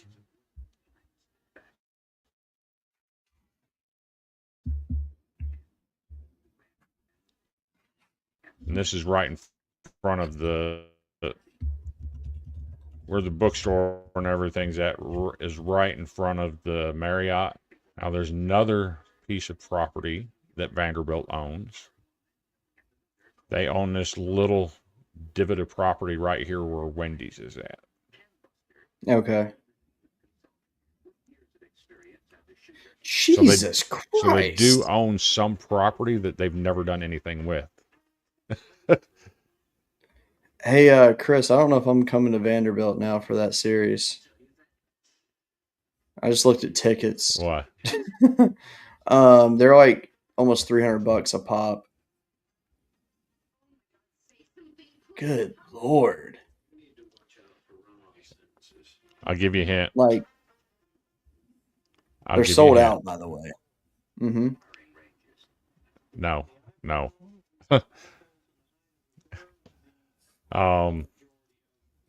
They'll be hard to come by, but I know where to get tickets. Okay. Good, because I ain't paying $300 for a ticket to a game.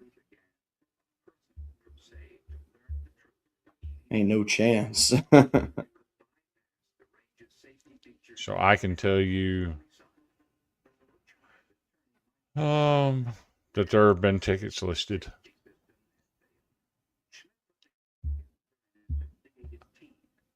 Of course, you're not allowed to join this group because you're not, of course, a Vanderbilt fan. However, I'd have to give you my money. Don't worry, I know.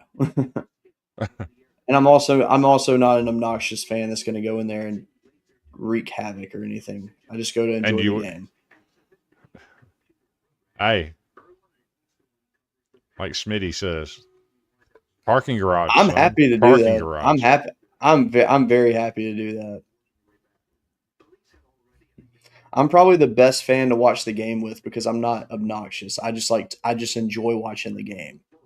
And that obviously See, we love guys like that, and Yeah. even Well, so, I mean, yeah, and all Vanderbilt Mike fans have will always agree treated with me me. well. Mike will agree with me. 2 years ago, Tennessee came to Nashville. Mm-hmm. The Sunday game, or the Saturday game, it was a good ball game. I think it ended up Yeah. being like 6-4 final. They beat us. But that's when I was on top of the parking garage. Yeah. Tennessee fans and Vanderbilt fans all together on top of the parking garage. They had a tailgate. We had a tailgate. They had another tailgate. I mean, and we had a good time. Oh, yeah. They'd score. They'd play their music. We'd score. We'd play our music. It was fun. I believe Mike was up there with us. That was the day that Mark Byington brought Oh, yeah. the kid from Michigan State Yeah, that's to right. the tailgate on Did top that of the kid end up parking garage. coming to Vandy? Yes, Okay. but we were all part of that. I'm 100% sure Mike was up there with us. It's fun. My goal is to meet Preacher this year. And he's another one. I've seen him so many times, and I've never had a chance to actually introduce myself. Just walk up to him. I never had the opportunity to. Like I'd always get caught up with my kids or something. But no, this year my goal is to meet every possible person. I still can't believe how I met Corbin just randomly walking through last year. Nobody. I kid you not. If you didn't like heavily follow the game, you would have never known that was him. He was keeping a low profile that day. We'll get you a purple shirt with your yellow name on the front, Tiger King, Golden Broom logo on the back. We'll go together. There you go. Oh, People are not going to hate you. People are not going to hate you hanging out with a Vanderbilt fan just because you're LSU. Oh fan. no, I don't expect to be hated at all. They I embrace watch all you. the hate I get anyway. These Vandy people watch us enough. Oh, nice. Yeah, Preacher's a great dude. Oh, absolutely. Yeah, I've got nothing but respect for the guy. So I promise you, Preacher would have no problem meeting you. If I told you, hey, my partner from the Golden Boot is here, he wants to meet you. He's just like, where's he at? Tell him to come over here.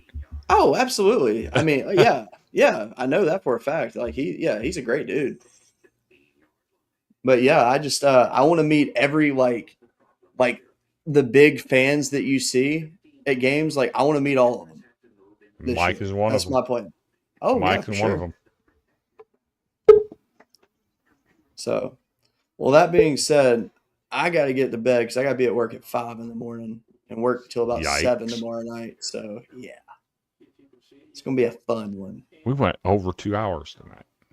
I know that's the longest we've gone in a long time. Because we're back in the wheelhouse, right? Exactly. I feel back at peace, and it feels really good. This is the wheelhouse talking baseball. You dang right. All right. Well, everybody, thank you so much for watching. And we will definitely see you this time next week with a report of what's going on around the league because we know something crazy is going to happen this weekend. The big question is this, though. Can UCLA defend their Golden Broom crown? The answer is no because they did lose tonight. But will they match their weekend that they had last weekend? So are you saying the curse is back in effect? Oh, 1,000%. It's back. Because it did not hit Oklahoma last week. It hit them this week, though, the day we were revealing the graphic, though. Fair. But, nah. Now, let's see, though, does the jockstrap, does that affect? Let's see what kind of effect that has this year. Can TCU bounce back? Yeah. That'd be a good one. Yep. So, with that being said, we thank you all for watching tonight. Hope you enjoy the games this weekend. We'll see you next week. And if you don't mind, If you like sunflower seeds, go check out Chinook Seedery. Use promo code Golden Broom. Save 10% on your purchase. Highly recommend it. And hey, when I come up to Nashville, I'll bring boxes of seeds and give them out to everybody. So, all right. Have a good night, everybody. Later, guys. Anchor down.